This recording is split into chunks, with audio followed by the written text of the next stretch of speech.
welcome everyone to another episode of Journeys to Inspire, part of our Alliances project with Pathways to Leadership.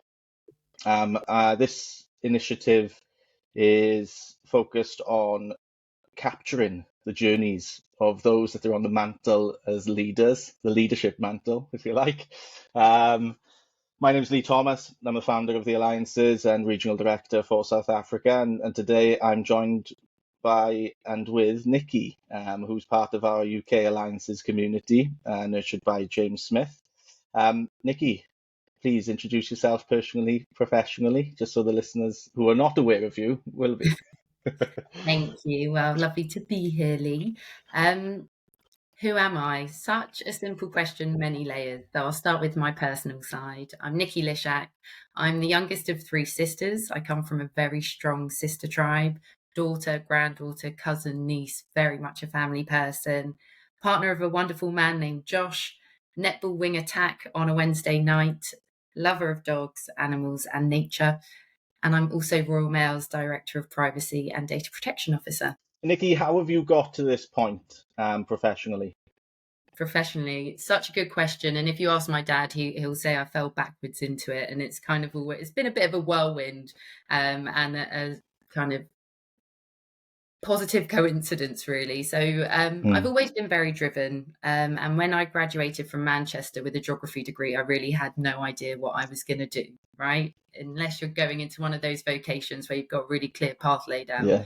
You finish university and this kind of dread fills you of what the hell am I going to do?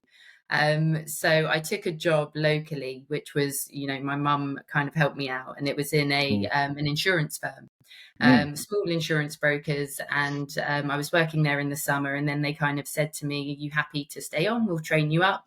And I thought, well, I want to go traveling. This will be great. So this was my first insight into risk.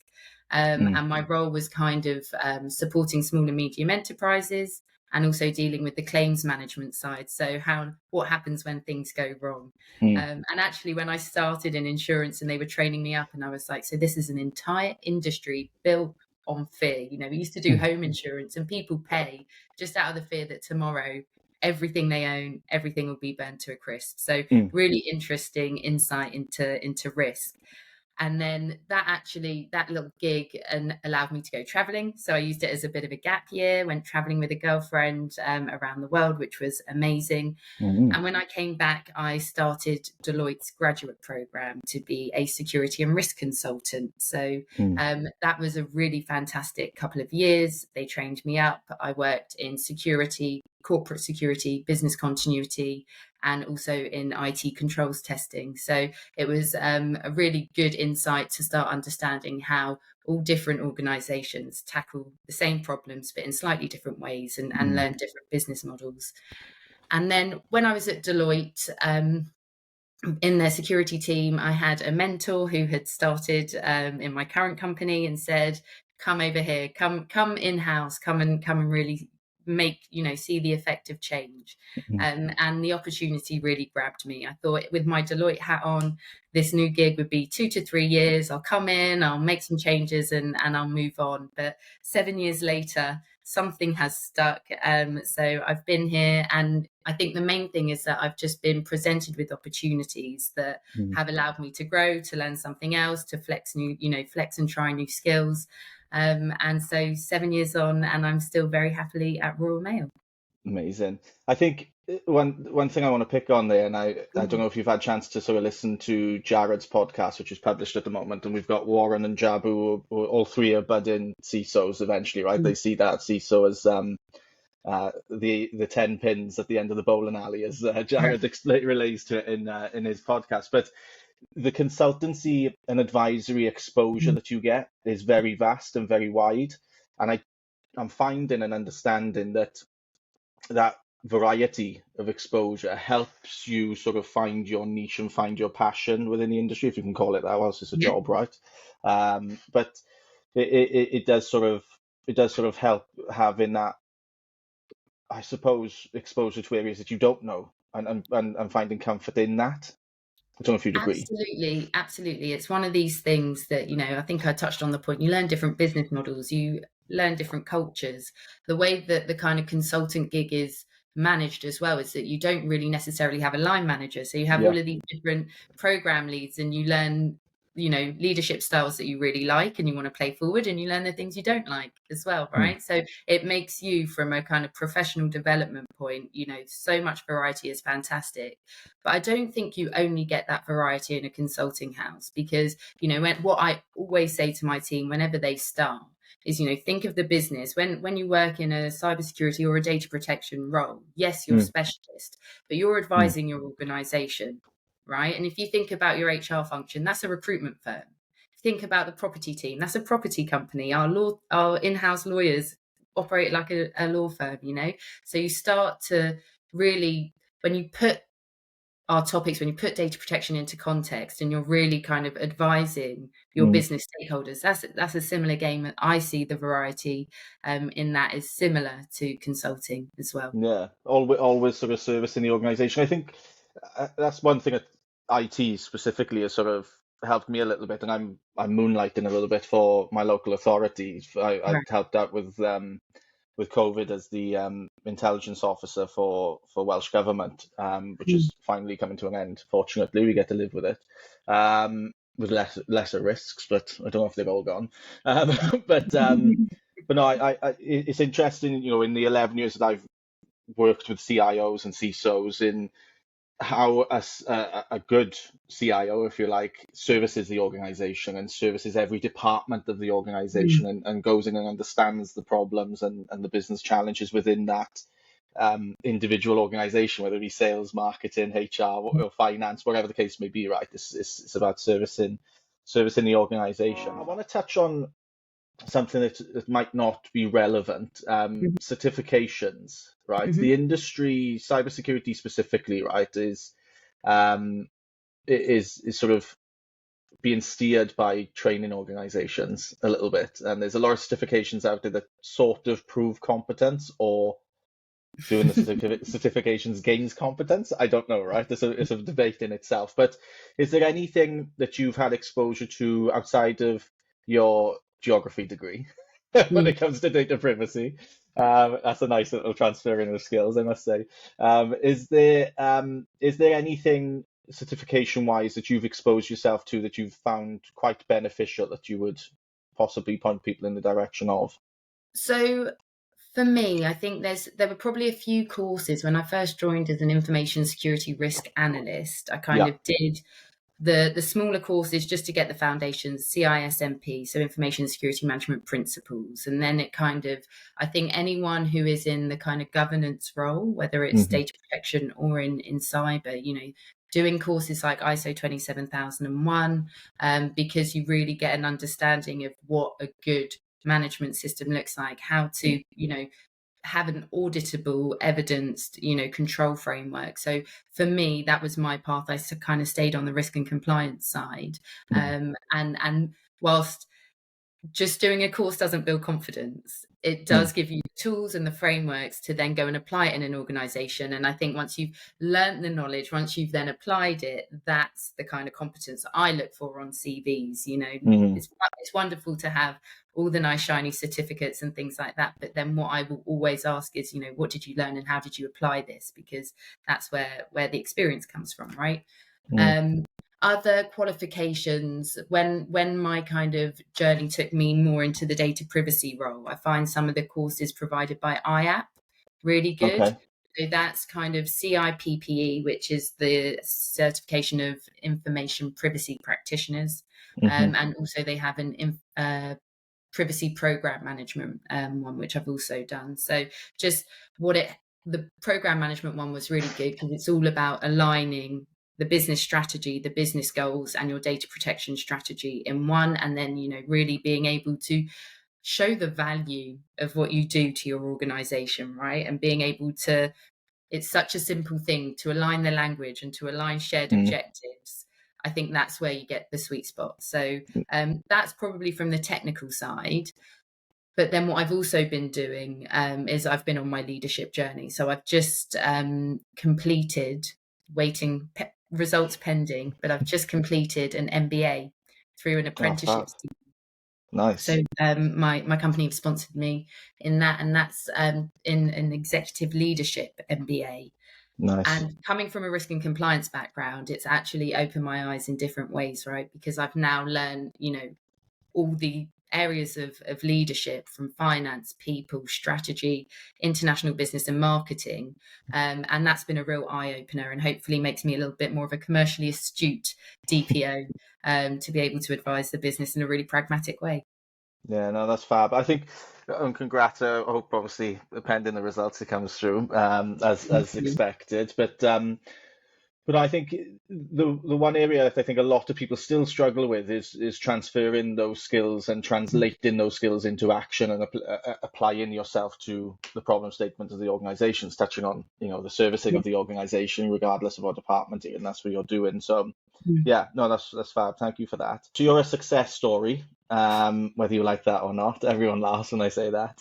Um, where can you manage expectations of people who are going to be aspiring to get into the privacy industry, right? I think it's not going to go away. Data privacy is huge. The data is the new oil, right? And yeah, what in terms of managing expectations, possibly more on the human side, but and professionally. But is there anything that you would pass on to those that are coming through? Yeah, I mean, it's going to be no surprise that when you work in this field, it comes with worry, and actually the challenges organizations face, that they're not necessarily unique, but they're not easy challenges to solve. Otherwise, there wouldn't be such a demand for people in our field. Mm, So what would I say the challenges are, or how to manage expectations? It's all about mindset. It's not an easy ride. You're not gonna sail smoothly on the journey to be a CISO or a DPO, but it is those points in your journey that you really learn from. So I think when I got my first, proper job and got accepted onto the graduate scheme, I kind of mm, said in my mind, and it was a real mindset shift of like, right, my 20s are to work hard, play hard, grab every opportunity you can, really see, where you want to take this role, where you kind of land. So um I think that was probably number one, mindset.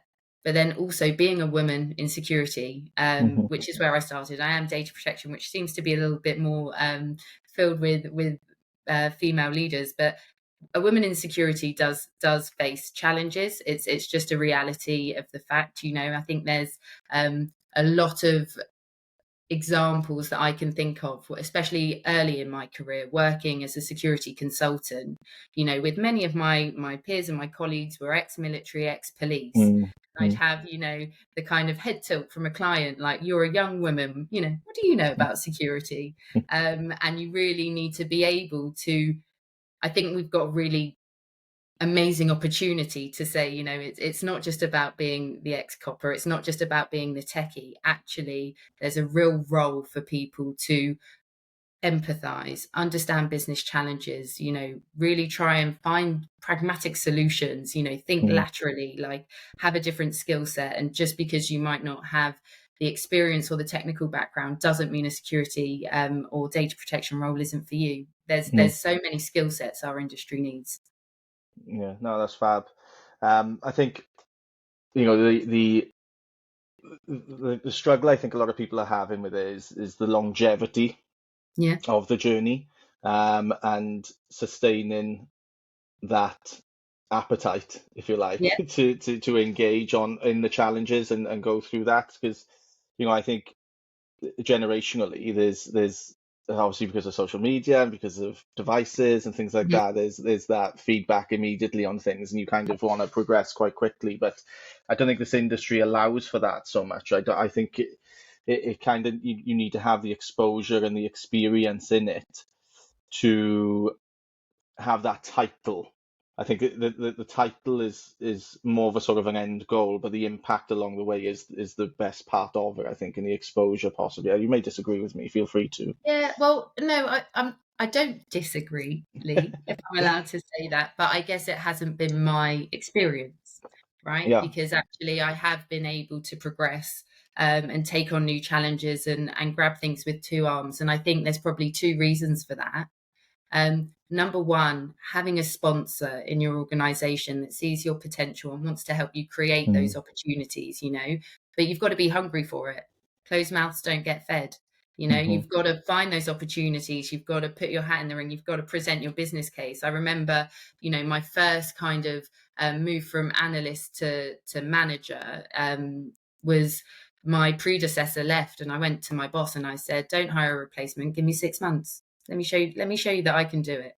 You've got to be hungry for it. Mm. And then from that, I started leading teams. I started leading people. We started making changes, and then that kind of just gave me a bit of momentum. Hmm. And again, I think that's my approach. I'm very much a social person. I think people can't be an island, especially in our field. You've got to have your confidants. You've got to have the places you vent. You've got to have the places you soundboard, because it's all Hmm. about trying to get to the very best solution faced with the constraints that you're in. But you can't come up with ideas alone. So it's all about, how do you build the team around you that's going to support you on your journey as well. So yes, whilst the title might be the end of the bowling pin, I think it's everyone's personal responsibility, right, to drive their own career. You Mm. can't just sit and let it happen to you. Well, you can. I mean, the Gen Z approach to employment is it's totally thrown the rule book out. Mm. I'm the generation that my parents were very much, work as hard as you can. Like, if Yeah. I finished exams or with whatever it was, well, did you try your best? And really gave me that work ethic that you work hard to really do the very best you can, and you'll be rewarded for that. Whereas I think you're right, social media has challenged that. The world of influencers, the world of get rich quick schemes. And don't get me wrong, there are times where I think it is a really long journey. Mm. I think when I first went into employment and had to fill out the my pension form, my first pension form, it said, "What age would you like to retire?" I thought, is this a trick question? No, I'd love to put down 40. um, Yeah, exactly. No, exactly. Do you want my opinion or do you want my fact? exactly. So they're but at the end of the day, we're in a society where you work hard to make ends meet, right? Yeah. For me, it's very much, I love what I do, but I work to live. Yeah. So that's got to be the most important thing. And you've got to find a company, I guess, when you are faced with a challenge, and it's a field that's not going to be easy. And I think it's a reality that many industries are facing, and organizations in the current environment. But if you're doing something that you feel passionately about, if you Mm. feel that you can really make a difference, and you're doing it for the right things, then that's what keeps you driven. But listen, I'm not saying that it's an easy ride along the way. There's like any person will have those highs and lows, and you ride the roller coaster. But the highs are worth it, and the lows are where you learn from. So, advice for your younger self then, or possibly things that you would have changed maybe along the way. Is there any? I mean, have you perfected your journey along the way? No, no, I'm very much still in it. I think there's probably two things. If I think, what would I have changed? I mean, realistically, nothing, right? Because I'm here where I am because of everything that's brought me here today. Yeah. When I reflect on it, and on my journey, if there are things that I could have changed, it would have been tackling kind of poor behaviors, or kind of, you're a young girl, what do you know, insecurity.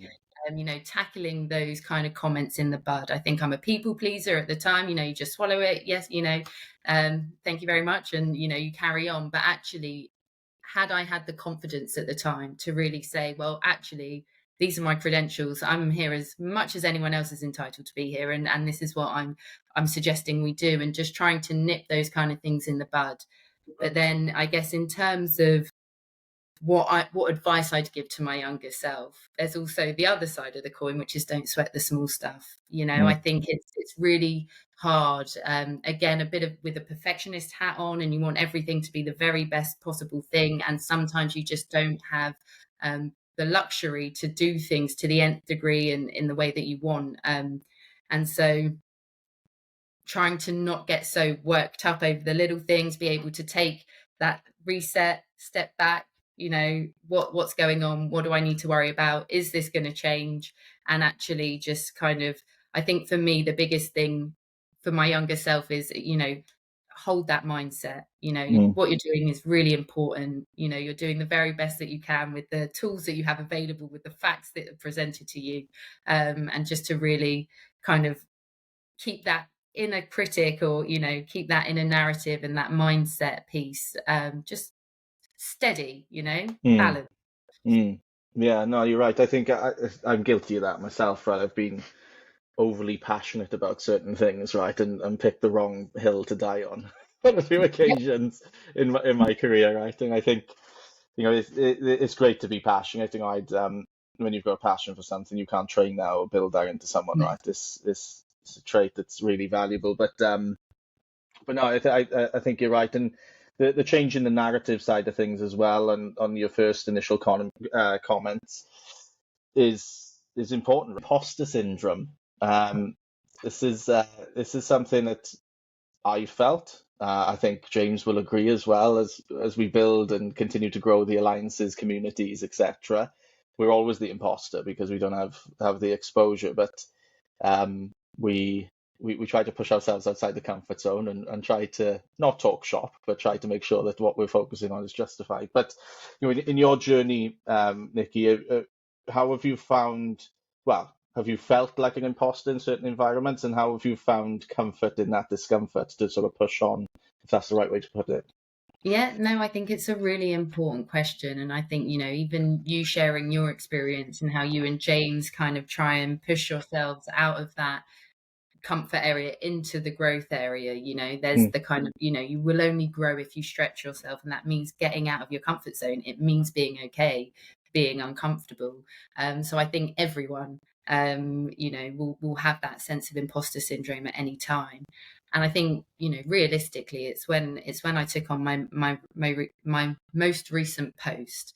mhm, So when I was appointed as director, about a year and a half ago, age 30, taking on the position that is a really important position, mhm, real responsibility, both for the organization, for all of the data subjects that we have, and, for leading the team. And I think I wouldn't be human, right, if I didn't think, this is my first big step here. So what can I mm, do? And I have to say, there's a few things that really helped me. So number one, I've got an amazing boss.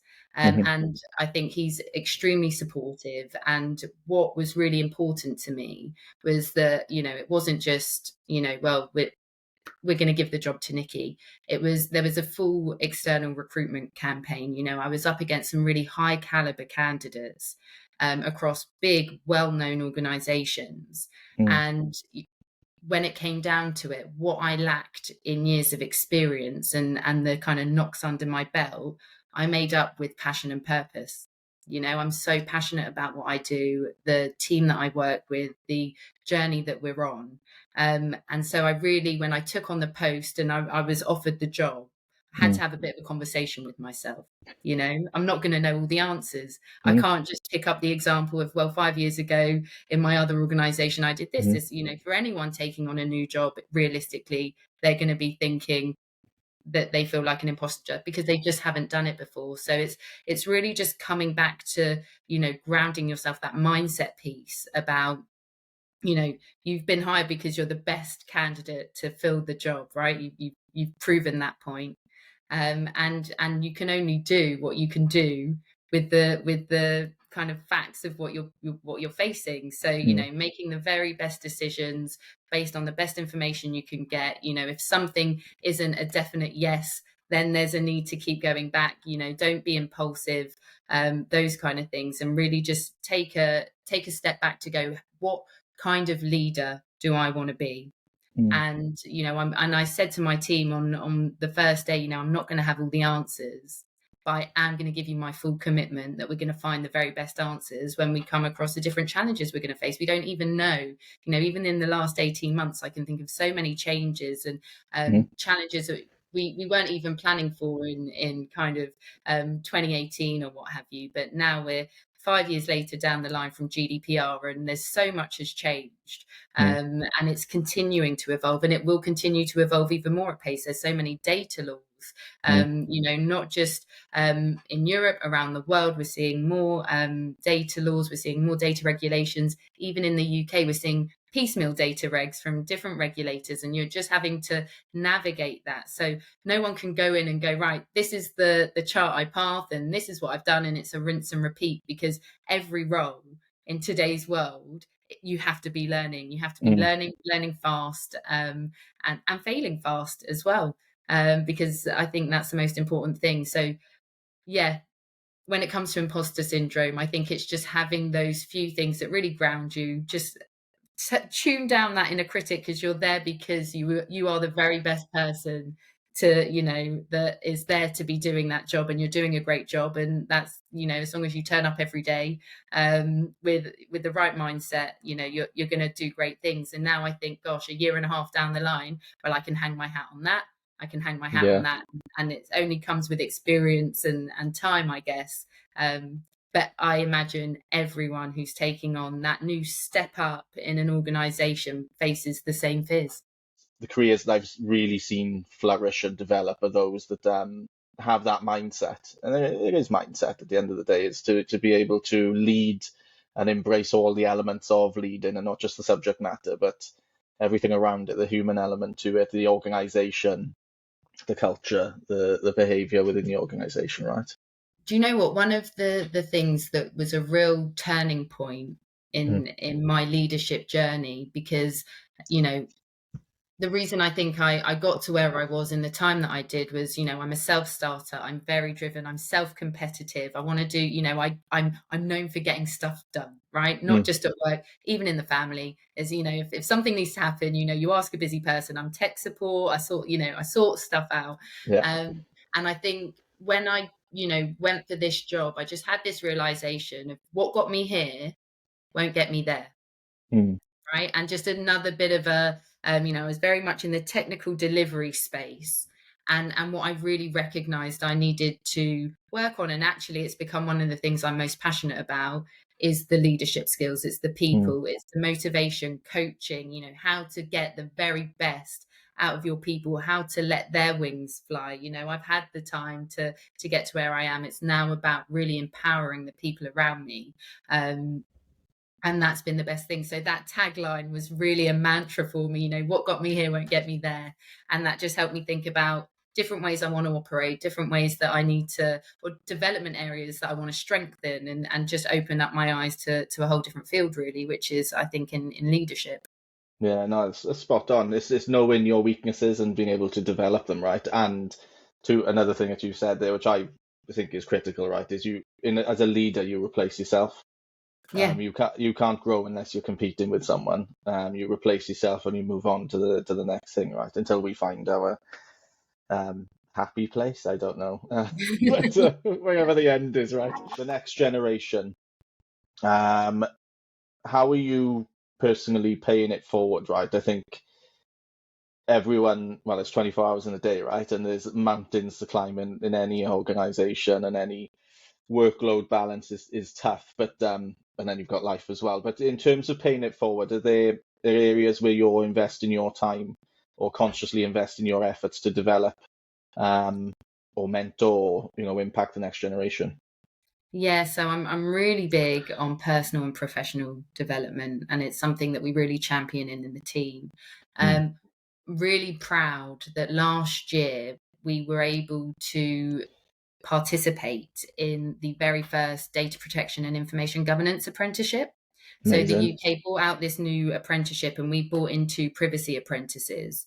And the main requirement is you've got zero experience in this, but you want to find a fit. You want to explore a career in data protection. Hmm. And we welcomed two guys. They're absolutely brilliant. One was working, in distribution in a warehouse, and fantastic background, but just hadn't found that first job. And the other guy was working in a call center, so had a little bit of experience with customer experience, but neither of them they'd heard about it, but kind of saw this role and thought they'd get stuck in. And it's been fantastic. We've had Mm, such experience with it. You know, these earn and learn schemes that are around, like with the UK apprenticeship program, I think it's really fantastic. I think everyone should be grabbing these opportunities. It's totally disrupting the university path. And it's not to say the university path isn't still extremely credible, and I think gives you probably more maybe doors, but not necessarily one field or specialism. Whereas this Hmm. apprenticeship scheme, you know, these guys are being trained up in you know, data protection in a huge organization.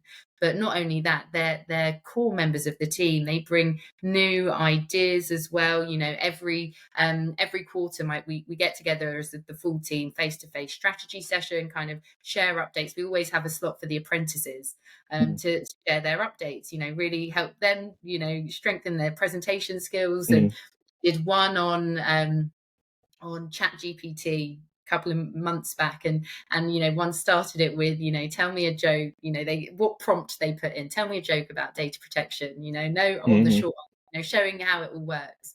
And then the next time they came through and they talked about a project that they'd worked on and what they got from it. And I think, you know, when that's put back to the team, everyone in the team as well is just, you know, just feels such an amount of immense pride. And like, you know, you're watching people grow, you're watching them, you know, get confidence in the field, really show how they're contributing, and everyone's kind of championing them to, you know, be a success, to be fantastic. So that's probably where my main time has been involved, and we're definitely looking to continue through that and bring in the next cohort, just because it's been such a good process for us. But then I guess with another hat on, I think now I've finished my extra studies, I'm going to have some more time, but I haven't had a chance to really explore it in my very limited time outside of work. But there is such an important part about you know, the next generation and changing behaviors from a very young level. I was having a really interesting conversation with a psychologist the other day who has explored cyber psychology. And she was talking about how, at the end of the day, every human's sense of security is established as a child. And you learn that from your parents, right? Because it's no, don't cross the road here, wait for me, hold my hand, look left, look right. You start learning all the risks around you in the physical world.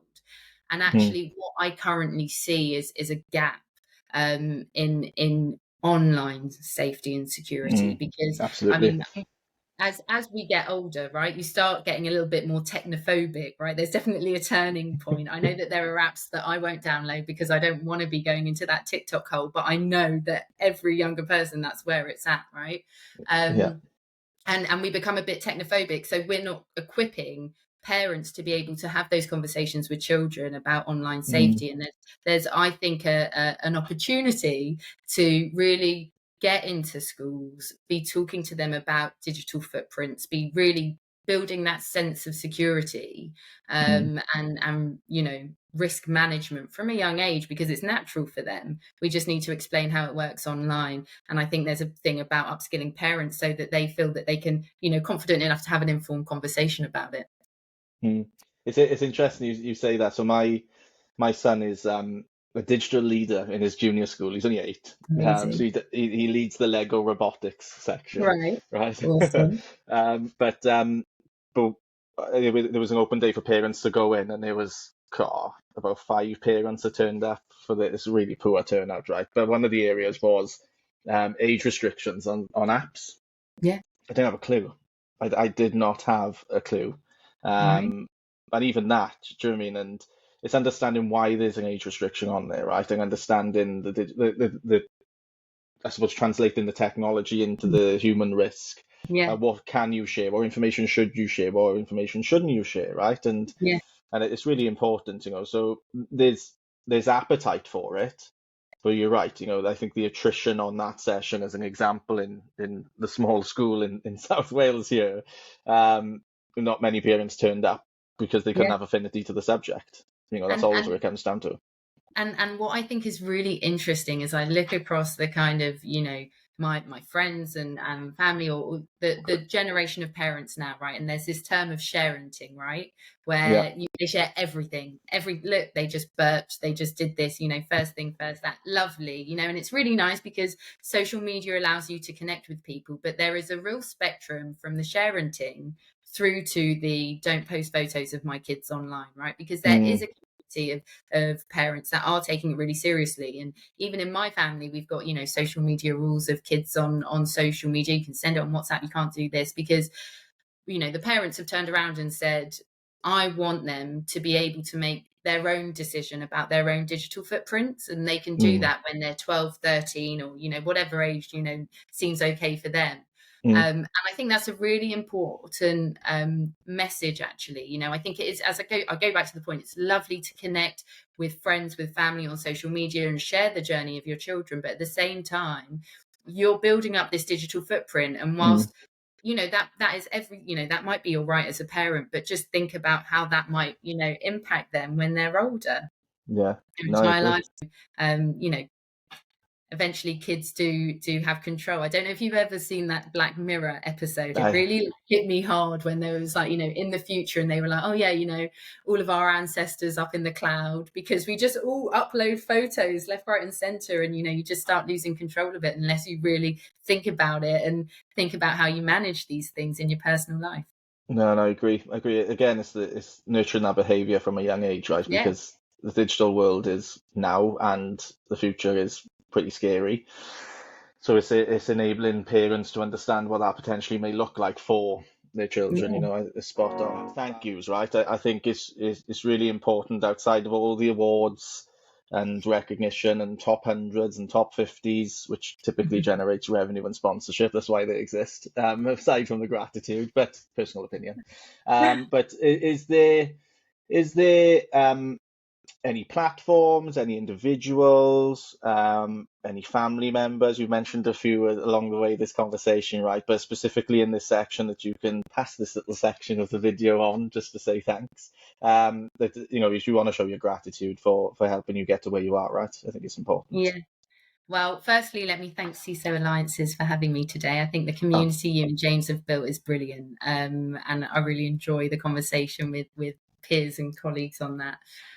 thank you. From a professional side, my thank yous have to be my line of female leaders. If I look back at my journey, and it's always been insecurity, but I have been championed and sponsored at every stage by amazing leaders that I've learned from. And that's from Lynn and Ag to Debbie to Sarah, and now Mark. I've had really fantastic bosses that have really championed me and given me that courage to do what I do. But then from the personal side, you said I've talked about my family nonstop, but it is family are my strength. My sisters, my mum, my dad, my boyfriend. I mean, his parents as well. They've been such a huge support. His mum would proofread every single essay in my MBA along the journey. Just to have Amazing. that support from the people that I love. I think one of the things I was having a coaching session, and one thing that always stuck with me was like, we were talking about decision making and how to be confident in the grey. And she was like, well, you need your personal boardroom.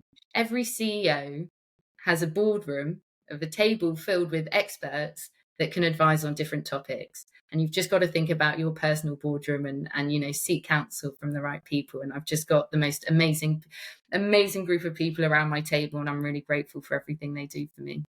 No, Nikki, that's amazing. Fair play. And lucky you to have such a good support network, because some people don't have that, right? Yes, Yeah, true. no, for sure. Thank you very much, Nikki, for the time. I really appreciate it. I'm sure the listeners will find a lot of affinity with this all over our regions, as it goes across the 9 countries that we're active in at the moment. So yeah, thank you very much for your time. Thanks for your authenticity and your honesty. And yeah, looking forward to getting this one out into the domain. Nice one. Well, thank you very much for having me. Have a lovely You day. too. Bye now.